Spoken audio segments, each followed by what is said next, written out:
I'd first like to thank you for giving me the opportunity to expand on my senior thesis and what I was able to accomplish over the term. I decided to go into this final presentation with a different sense and I guess a different aspect website in order to use maybe in the future to help land managers and forest ecologists further expand fire adapted species and how they have to continue to adapt with the impacts of climate change. Just so some basic background information. So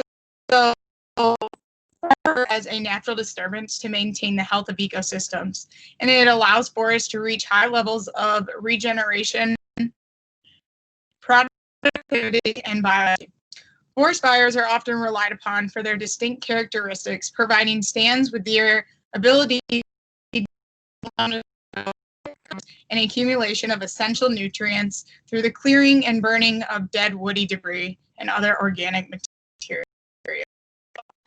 And with thick nutrient conditions that all species rely upon, especially the ponderosa pine. These successions provide a series of change and developmental implements, leaving some of the world's most essential habitats nutrient regeneration ecological successes. We must first understand that not all complex ecosystems respond the same way to natural occurrences. We must also note that not all wildfires possess the same characteristics to the world's natural as they had once before.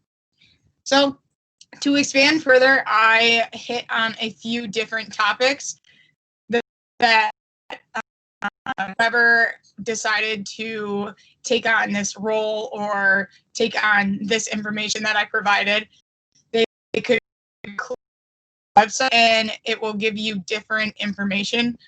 So I will go ahead and go through each of my findings. So I'm going to first start. So exactly what is a megafire? So megafires are the new type of fires over the past few decades. Megafire had initially occurred in Yellowstone National Park and consumed a vast area responsible for 0.5 million hectares, which is 1.2 million acres, nearly 36% of the park. As the world has continued to see catastrophic changes to the world's temperatures, megafires are becoming more frequent and are west. These fires are considered mega when they consume 40,500 hectares acres of land. Wildfires are no longer rare, and over the past 40 years, the U.S. alone has seen an increase of over 1,000%. So with climate change, I wanted to provide the reader amount of information that just dives into what a megafire is, how it's classified, how it's changing our world's sixth mass extinction and climate change. So to continue further, what exactly is climate change? It was reported that 6 of 20 of the largest wildfires in modern California history have occurred. Warmer temps and drier conditions are causing forests to become more vulnerable to drought, and fires are able to last longer and burn for more regions that had once not seen these types of fire regimes.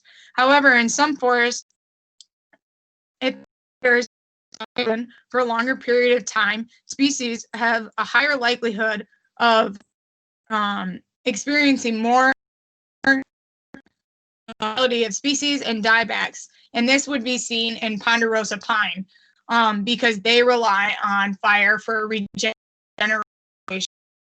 So when this occurs, it increases the lack of biodiversity because plants and animals regenerate if there are no tree species present in these forests. Increased temperatures also increase the likelihood and shifts in extreme, and patterns may increase of stress in essential ecosystems. So I wanted to, so in this area, I plan on adding another section. But exactly what does this mean? These megafires increase exposure to diminished air quality through the composition of wildlife smoke. Water vapor, carbon monoxide, particulate matter, hydrogen, carbon, and other organic chemicals like nitrogen oxide are responsible for composition, and it tends to vary over regions, and it is driven by the fuel type, the fire temperature, the consistency of the wind. However, the one that has been impacting humans the most is the particulate matter. It is the smallest size particle / pollutant that is being deeply inhaled into the lungs. How this increases the wheezing, coughing, sore eyes, throats, and shortness of breath. The adverse health, it increases asthma, chronic and acute respiratory and cardiovascular health outcomes, and premature death. The most vulnerable are typically those with cardiovascular and respiratory issues and the elderly. Children are more likely affected by smoking due to their developing airways and the increased exposure from spending more time outside. Those who have underlying health issues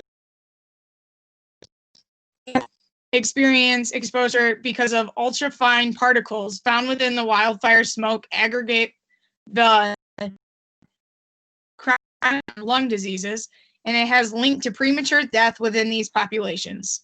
Smoke jumpers and wildland firefighters have a large number of occupational hazards. They experience higher levels, a longer period of air pollution.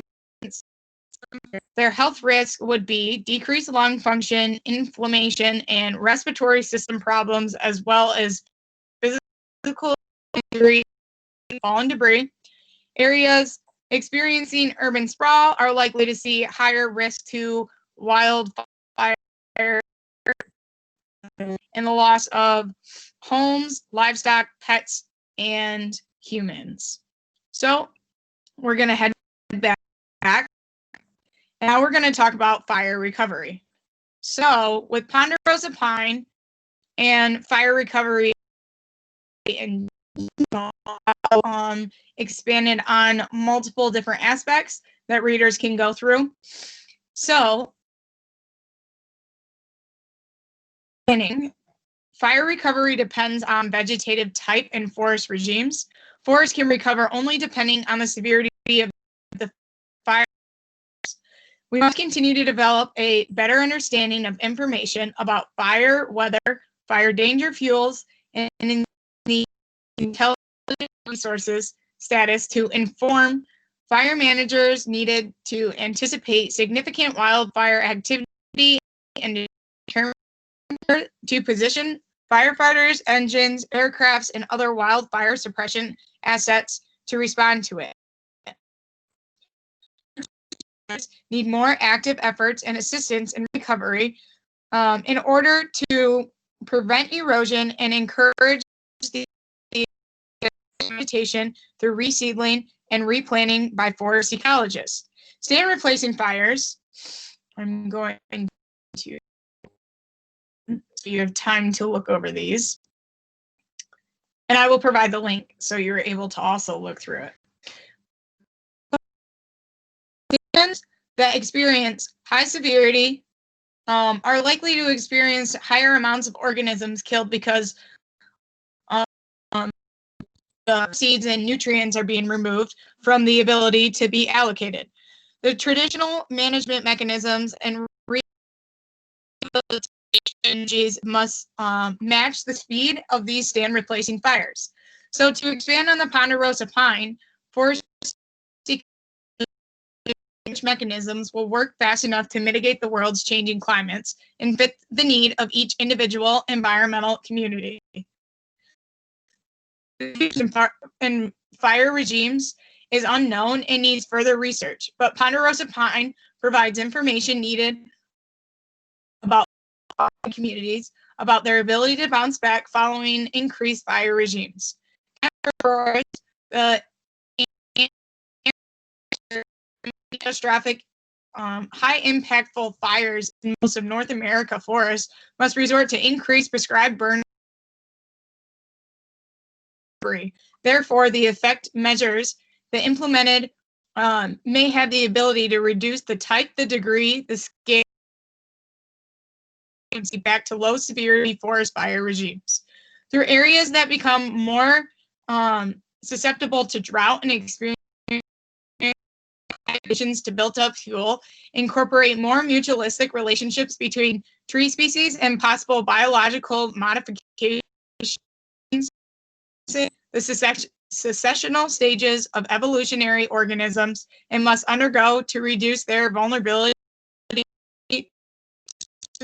will ultimately vary from stand to stand. So if we head back to the main sections, I want to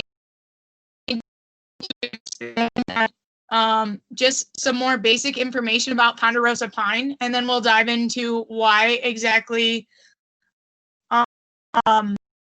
from them. So the description is a large tree that lives 300 to 600 years and reaches the height of 30 to 50 meters tall, 0.6 to 1.3 meters in diameter.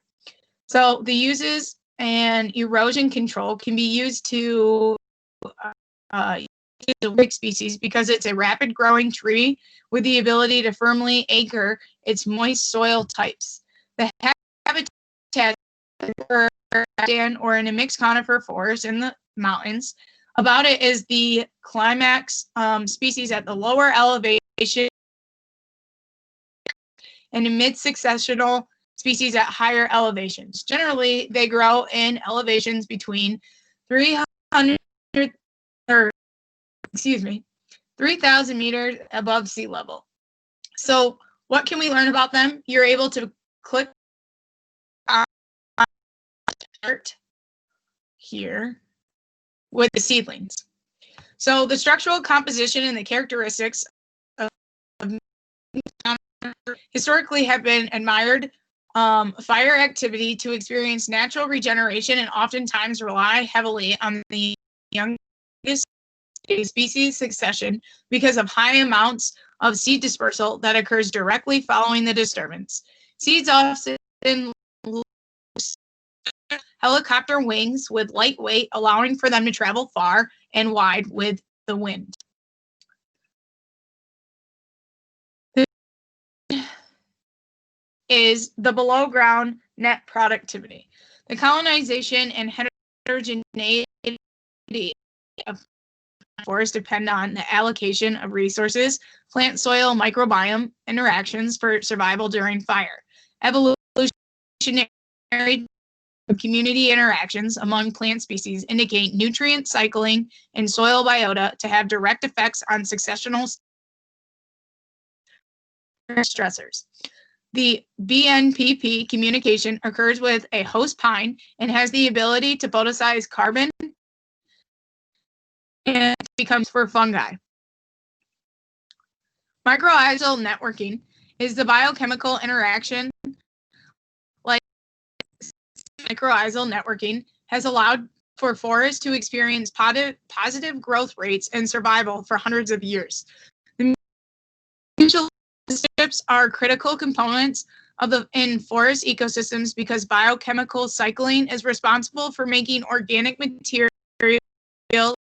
have been disrupted, readily available to species and respond to improved fitness during the world's changing climates.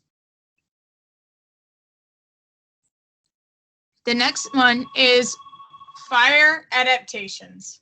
The natural cycle of fire contributes to the organism's early phases of successional regeneration by eliminating its surrounding competitors derived nutrients within the newly formed rich mineral soils. Additional traits like these make the key cell tolerable during harsh environmental conditions, and they use unique bark characteristics in deep root systems. So the plant's bark, oftentimes having a much thicker tissue and texture, which is typically flaky, and it allows for it to become inflammable over time. These biological characteristics facilitate a natural safeguard, restricting the amount of heat from smoldering flames and presumably reducing the amount of energy that will be transferred to the internal cells.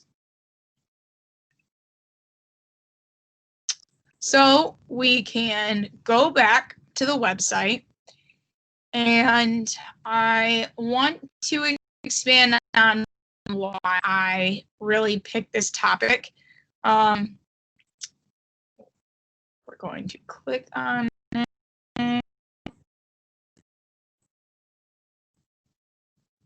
So my goal in life is to live as sustainably as enhance and restore the health of our forest. I intend after graduating to attend the Smoke Jumper Academy in Missoula. And this is home to the nation's largest training base for smoke jumping. I wanted to take this time to better equip myself with the which directly satisfy the needs of plants, animals, and humans by resilience, reoccurrence, persistence, biophysical, sustainable ecological conditions of a forest floor. So I just provided some aspirations that I attend, and anyone can go through and read these. I wanted to focus on the interactions between fire-adapted ponderosa pine trees and mitigation strategies undertaken that allow for the species to become better suited for more severe wildfire regimes likely to continue in the near future because of climate change. The significance of underground networking between organisms, along with the observable fire adaptations that work to improve the survival for all species during times of increased weather extremes and causing a those most devastating fire conditions. So to expand on who I really want to be, we'll go ahead and just go through this real quick, is my biggest dreams and aspirations are ultimately to become an advanced trained wildland firefighter, specialized jumping.